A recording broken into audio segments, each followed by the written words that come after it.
many of you wear a seatbelt every time you get into a car? I know I don't. According to Centers for Disease Control and Prevention, at least 1 in 7 people do not wear a seatbelt every time they get in a car. This is crazy to me due to the fact that we know seatbelts can prevent injury and even death when it comes to a car crash. Today I'm going to be talking about the history of seatbelts today, and where they can possibly go in the future.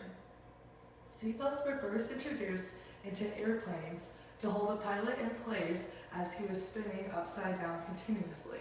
They were not meant for preventing any injuries during crash or anything. They were made into cars around the mid to late 1950s, but adults and children used them as alternative choices and never wore them. They were lap seatbelts that only crossed the body and buckled in the abdomen. As you can see, if this person got in a crash, their hips would stay back, but their torso would still go forward, causing them to hit the steering wheel due to them not having airbags back then. James Dean died due to not wearing a seatbelt, but could have been prevented if he just had one on. This and other events like it caused a boost for the seatbelt industry and the awareness for wearing seatbelts every time somebody got in a car.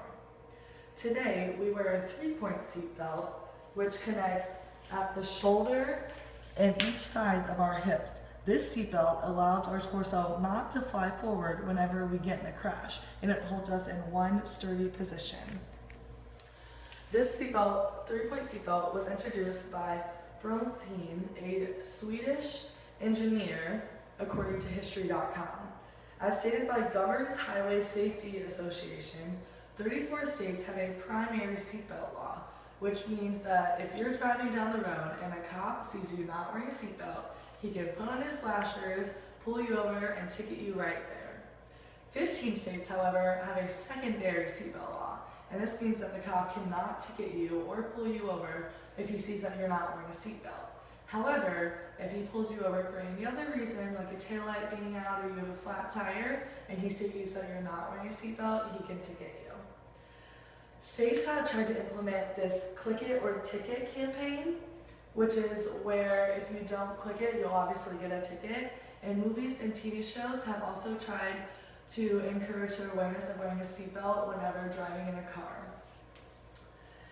An interesting fact about the click it or ticket campaign is that every 1% increasing that somebody wears a seatbelt saves 100 lives and reduces death by 61% by just wearing a seatbelt.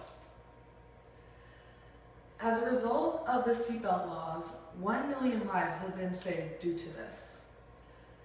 I know my life could have been saved, or at least not have been so tragic, if I would have worn a seatbelt when I was 7. I got into a bad car accident where I flew through the windshield because I was not wearing a seatbelt.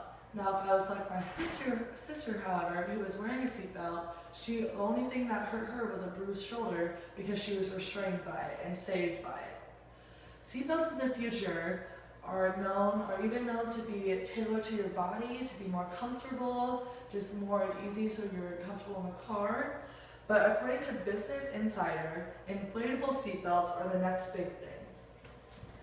As you can see, in inflatable seatbelts, cold compressed air, gas that flows through a specially designed buckle from a cylinder underneath the seat, fills with air and acts as an extra airbag so you don't go flying forward. A lot of people have said that airbags are the #1 cause of injury to a car accident. However, a lot of people that get injured by airbags are not wearing their seatbelt, which makes it more dangerous. This seatbelt, however, is a 2-for-1. So if you have a seatbelt on, you're less likely to be injured by an airbag. Today, we have talked about the history of seatbelts, where seatbelts are today, and the future of where they might be. Thank you.